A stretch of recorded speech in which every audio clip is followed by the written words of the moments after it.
Continuando con la unidad 1 de electricidad y magnetismo, empezaremos a ver el tema electrodinámica. Los objetivos de esta sección serán transferir a la vida cotidiana y a problemas relacionados con la LAER los temas que se verán a continuación. Resolver problemas cualitativos y cuantitativos, entender las conexiones de los instrumentos de medición en un circuito según la magnitud a medir. Algunas definiciones importantes. La electrodinámica es la parte de la física que estudia las cargas en movimiento en cierta región del espacio. Una corriente eléctrica consiste en un flujo neto de cargas. Un circuito eléctrico es una interconexión de componentes eléctricos que transporta corriente eléctrica a través de por lo menos una trayectoria cerrada. Este circuito posee partes fundamentales como son el generador, el conductor, el receptor. En esta imagen se muestra como ejemplo de generador una pila, los conductores, que serían los alambres o los cables, y un receptor que en este caso es una lámpara eléctrica. Los circuitos eléctricos son un medio de transportar energía de un lugar a otro y para que se produzca ese transporte de energía, el circuito debe estar cerrado, no presentar, por ejemplo, en un tramo la presencia de un aislante, porque eso implicaría que el flujo de corriente no se puede establecer. En un metal común, a una temperatura mayor a 0 grados Kelvin, algunos electrones están en libertad para moverse dentro del material. Recordemos cómo era el enlace metálico. En esta imagen que les puse acá, estamos viendo o estamos recordando cómo era ese enlace metálico, una red cristalina, catiónica y electrones libres en movimientos aleatorios. Pero si nosotros, bueno, acá también está representado lo mismo y en azul se representa el movimiento aleatorio y en zigzag y en distintas direcciones de los electrones o de este electrón. Pero cuando nosotros al conductor le establecemos un campo eléctrico constante y estable, sobre los electrones aparecerá una fuerza, que es la fuerza eléctrica, que los va a acelerar. Pero como el conductor posee iones masivos y con movimientos vibratorios en sus lugares, se van a producir choques de los electrones contra esos iones. Por lo tanto, parte de la energía del campo eléctrico se va a invertir o se va a perder en forma de calor. Pero, más allá de eso, se observa que si bien continúa el movimiento azaroso y en distintas direcciones, se va a producir un desplazamiento neto de la carga. Ese desplazamiento neto de carga nosotros lo llamaremos corriente eléctrica y va a estar en la dirección de la fuerza eléctrica. Si se utiliza el concepto de voltaje o de diferencia de potencial en lugar de la idea de campo eléctrico, podemos decir que las cargas se desplazarán debido a una diferencia de potencial entre los extremos del conductor. En este caso nosotros estamos usando la idea de campo y decimos que cuando en el conductor se establece un campo eléctrico, a causa de este campo eléctrico y a la aparición de una fuerza eléctrica se va a producir el desplazamiento de las cargas. Pero también podemos usar el otro concepto ya visto. ¿Qué cargas se mueven cuando existe un flujo de cargas debido a un campo eléctrico? En los metales, las cargas en movimiento siempre son electrones que poseen carga negativa. Mientras que en el caso de un gas ionizado llamado plasma o en una solución iónica, las cargas en movimiento incluyen tanto aniones o cationes y cationes y también pueden ser electrones.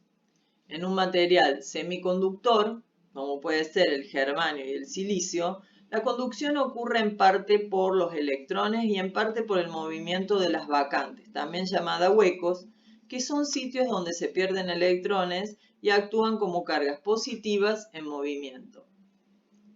En un semiconductor, la conducción se puede llevar a cabo de dos formas, por electrones libres o por electrones ligados, que van ocupando sucesivamente diferentes enlaces.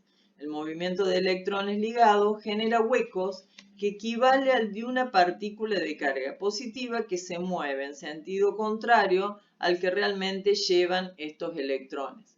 En esta imagen lo que se muestra es este último caso. Lo primero que tiene que ocurrir en un semiconductor para que digamos, haya un flujo de cargas es la ruptura de un enlace covalente para que un electrón, si bien se lo considera en esta imagen es de un electrón ligado, pueda ponerse en movimiento y ocupar un hueco.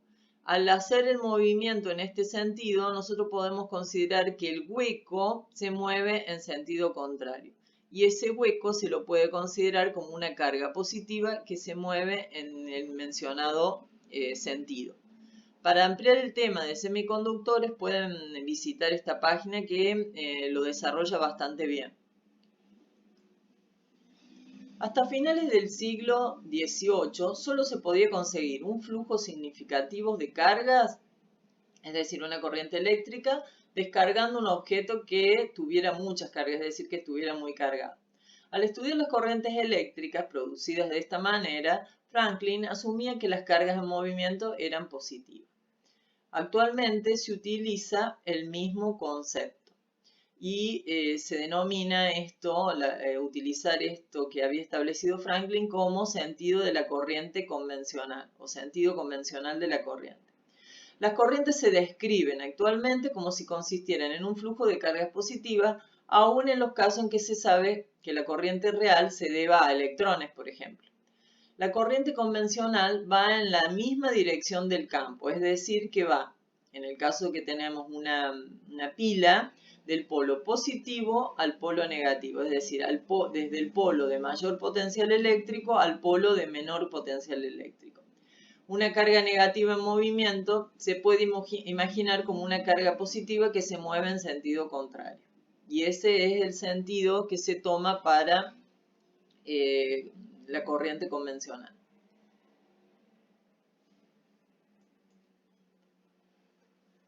Bueno, y acá llegamos a un concepto muy importante que es el de intensidad de corriente eléctrica. Entonces, veamos qué pasa dentro de un conductor cuando se establece un campo eléctrico y comienza a producirse el flujo de cargas o corriente eléctrica. Si nosotros tomamos una sección transversal de dicho conductor y observamos el número de cargas o la cantidad de carga que atraviesa dicha sección en una determinada cantidad de tiempo, llamaremos intensidad de corriente eléctrica al cociente entre el número de carga o la cantidad de carga que atravesó la sección transversal del conductor por unidad de tiempo. La intensidad de corriente eléctrica, bueno, acá se representan dos casos en el que en uno la intensidad de corriente es más débil que en el otro. ¿Por qué? Porque si nosotros tomamos una sección transversal de cada uno de los conductores, podemos observar gráficamente que hay más cargas que atraviesan esa sección en un caso que en el otro. La unidad que se utiliza para la intensidad de corriente eléctrica, que es una característica de la corriente eléctrica, su intensidad es una característica de ella, se mide en una unidad que es el ampere y que es una unidad derivada de dividir Coulomb sobre segundo. Los valores de la intensidad eléctrica, para que tengan una idea, en una linterna con una pila del tipo D, tenemos unos valores de intensidad que van entre 0,5 y 1 ampere. En el caso de cuando arranca un automóvil, en el arranque del automóvil es de aproximadamente 200 amperes. En un circuito de radio y televisión, las intensidades de corriente van entre 1 miliampere o, bueno, acá está la equivalencia, en 1 por 10 a la menos 6 amperes. En las computadoras van entre 1 nanoampere y 1 picoampere. Y acá están las equivalencias. 1 nanoampere, 1 por 10 a la menos 9 ampere, y 1 picoampere, 1 por 10 a la menos 12 ampere. Acá les propongo un problema resuelto para que puedan continuar con sus actividades. Dice, suponga que fuese posible contar el número de electrones que pasan a través de la sección de un conductor en el cual se estableció una corriente eléctrica.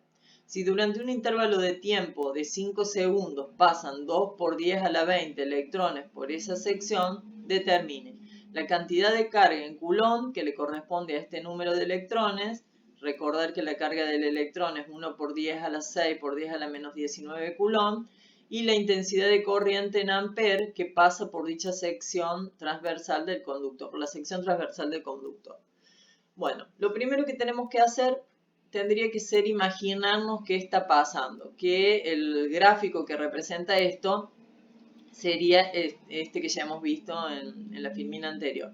Es decir, nosotros tenemos el número de carga que atraviesa la sección transversal del conductor y tenemos el tiempo y tendremos que averiguar cuál es la intensidad de corriente. Entonces, sacamos los datos y tenemos las cargas que atraviesan la sección, que es 2 por 10 a la 20 electrones.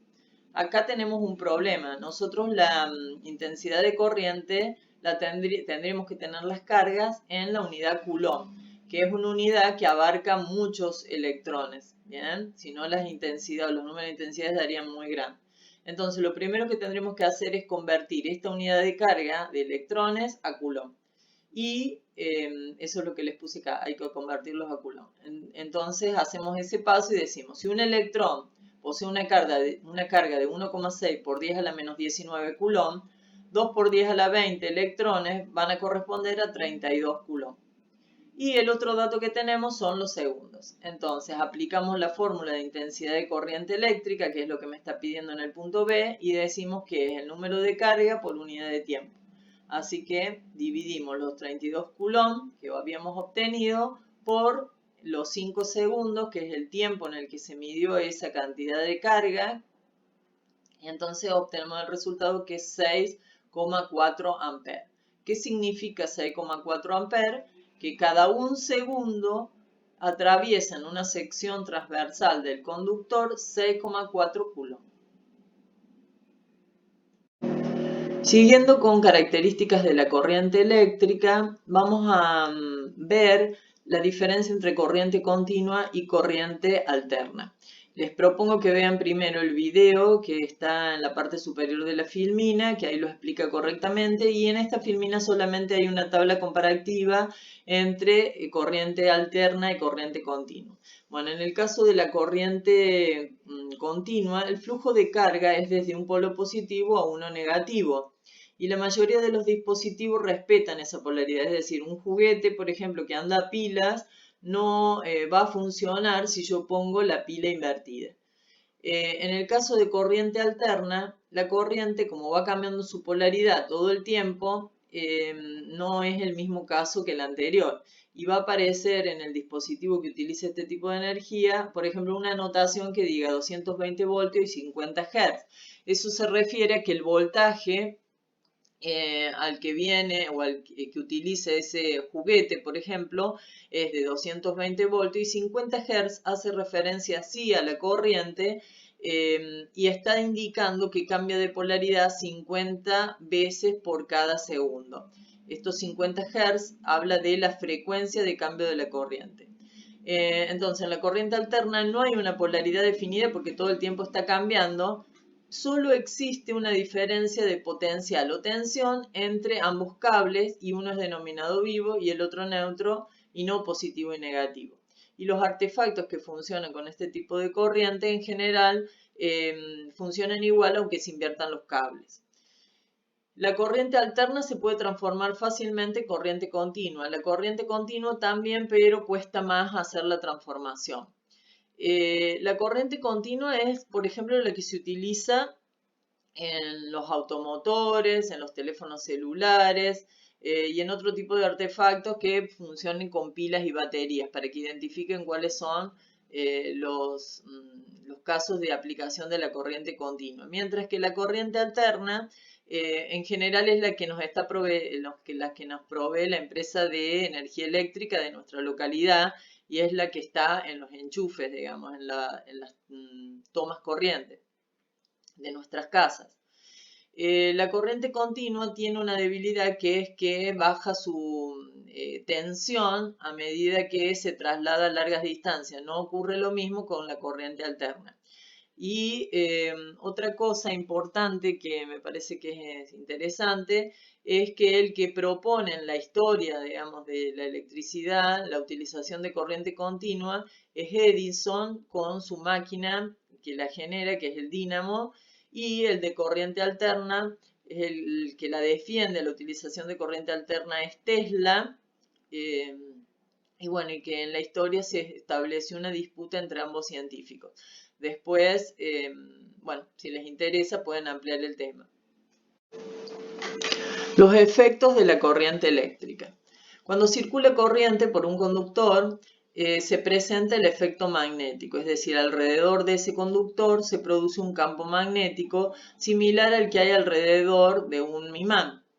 Este fenómeno se aplica en la construcción y el funcionamiento de los motores eléctricos. Cualquier motor eléctrico que nosotros tengamos en casa que transforme energía eléctrica en energía mecánica va a estar aplicando este efecto, el efecto magnético. Les doy un ejemplo, una licuadora tiene un motor eléctrico que se basa su funcionamiento en el efecto magnético. El otro efecto, el efecto calórico y luminoso, también llamado efecto Joule, es el que se aplica cuando nosotros tenemos dispositivos que transforman energía eléctrica en energía calórica o lumínica, como pueden ser las lámparas incandescentes y las estufas eléctricas. La explicación de este fenómeno ya la vimos en realidad y decíamos que cuando se aplicaba un campo eléctrico en un conductor, parte de la energía eléctrica se transformaba en calor debido a los choques de los electrones con la red cristalina de cationes, ¿está? En un metal, por ejemplo. Y el otro fenómeno es el efecto químico, que una corriente eléctrica en determinadas situaciones puede producir una reacción química. Y yo acá puse como ejemplo la electrólisis. ¿Por qué? Porque cuando nosotros hacemos la electrólisis del agua, transformamos al agua en hidrógeno y oxígeno. Y esta reacción química se utiliza para producir hidrógeno como combustible, como vector de energía. Y entonces vamos a decir que según de dónde provenga la energía eléctrica que produzca la reacción química, ese hidrógeno va a ser amigable con el medio ambiente o no. Bien. Estos dos efectos los vamos a ampliar a medida que avancemos en la materia. Bueno, hasta el momento vimos el tema intensidad de corriente eléctrica y otras características de la corriente eléctrica. Ahora vamos a ver el concepto de resistencia eléctrica, otra magnitud muy importante en electrodinámica. ¿A qué se denomina resistencia eléctrica? Al impedimento al flujo de corriente eléctrica que ofrece un conductor. Antes de continuar, ustedes deberían ver el video, un video que tiene una muy buena animación respecto al tema, que lo explica bastante bien, mirarlo hasta el minuto 7 únicamente. En la imagen se muestra un conductor de una determinada área y una determinada longitud, y vamos a decir que la resistencia eléctrica que presenta un conductor depende del tipo de material y también de las características geométricas del mismo. Entonces diremos que la resistencia depende de la resistividad, que es la propiedad distintiva del material, de la longitud y la sección del conductor. En el caso de un conductor cilíndrico va a ser el área de un círculo. Si se cumple la ley de Ohm, la resistividad es constante y R también, por lo tanto, a no ser que cambie la temperatura, porque la resistividad varía con la temperatura y entonces la resistencia también lo hará. La fórmula que vamos a utilizar para averiguar alguna de estas magnitudes, que van a ser la resistividad, la longitud, el área o la resistencia, va a ser la que se muestra en la pantalla y que me está diciendo que la resistencia eléctrica es directamente proporcional a la resistividad, directamente proporcional a la longitud e inversamente proporcional al área. Entonces, más resistividad, más resistencia, más longitud, más resistencia, más área, menos resistencia. Acá también en la filmina les muestro dos formas de representar a las resistencias en los circuitos eléctricos y una resistencia que pueden haber visto ustedes en algún circuito eléctrico. Las unidades en las que se expresa la resistencia eléctrica es el ohm, que se representa con la letra omega. Para el sistema internacional, la resistividad es un ohm por metro cuadrado sobre metro, la longitud en metro y el área en metro cuadrado. Ampliando el tema de resistividad, diremos o repetiremos que es una propiedad característica de cada material y en los materiales ómnicos es una constante a temperatura fija y diremos que la conductividad es su recíproco, es decir que resistividad es igual a 1 sobre conductividad. En esta tabla se muestran valores de resistividad para distintos materiales. Ustedes podrán comparar entre los que son buenos conductores y los que son aislantes o semiconductores. Y otra cosa a remarcar es que la resistividad acá está en ohm por metro, porque habíamos dicho que era ohm por metro cuadrado sobre metro y se simplifican los metros y me da este resultado. Entonces lo que quiero decir es que en los problemas que ustedes utilicen la resistividad en estas unidades, recuerden que el área y la longitud tienen que estar expresadas en metros para poder trabajar con estas unidades cuando utilicen resistividad. Bien. Ven acá en los aislantes resistividades muy altas, en los conductores resistividades bajas y en los semiconductores resistividades intermedias. Vamos a resolver un ejercicio que es como el que tienen en la guía y dice así: calcular la longitud necesaria de un cable para que éste tenga una resistencia de 0,1 ohm si el metal del que disponemos tiene un radio de 0,65 milímetros y una resistividad de 1,7 por 10 a la menos 8 ohm por metro. Bien. Entonces nosotros deberíamos estar averiguando la longitud, esa es nuestra incógnita. Vamos a extraer los datos, la resistividad la tengo, la resistencia la tengo y no tengo el área, sino que tengo el radio del conductor que se supone que es cilíndrico. Entonces con ese radio yo calculo el área o la sección de ese conductor. Una vez que tengo el área, voy a poder utilizar la fórmula en la cual lo único que me falta es la longitud, digamos una incógnita, la despejo. Me queda así la fórmula: longitud igual a resistencia por área sobre resistividad. Reemplazo numéricamente y obtengo que la longitud es de 7,8 metros. Es decir, el conductor debe medir 7,8 metros para lograr tener una resistencia de 0,1 ohm. ¿Cómo varía la resistividad con la temperatura? Bueno, tenemos distintos casos. En el caso de los metales, cuando aumenta la temperatura, aumenta la resistividad y por lo tanto va a aumentar la resistencia de un conductor determinado. La resistividad aumenta con una fórmula que se muestra acá en la filmina y vamos a hablar de otro caso, el caso de los semiconductores, en el que el aumento de la temperatura en realidad disminuye la resistividad. Y la explicación sería porque aumenta el número, al aumentar la temperatura, aumenta el número de electrones que pasan a la banda de conducción. Y tenemos el otro caso, que es el de los superconductores, que a bajas temperaturas, debajo de una temperatura que se llama temperatura crítica, la resistencia de este material se vuelve casi cero. Y se utilizan estos superconductores, debido a su resistencia bajísima, para fabricar aparatos de resonancia magnética, que utilizan grandes cantidades de corriente eléctrica. Acá se muestra gráficamente la variación de la resistividad con la temperatura para los conductores. En general es casi lineal, no del todo, sino en algunos tramos es lineal. El caso de los semiconductores, que al aumentar la temperatura disminuye la resistividad. Y en el caso del superconductor, que a una temperatura inferior a la temperatura crítica, la resistividad es cero, y por lo tanto la resistencia del material también lo va a hacer.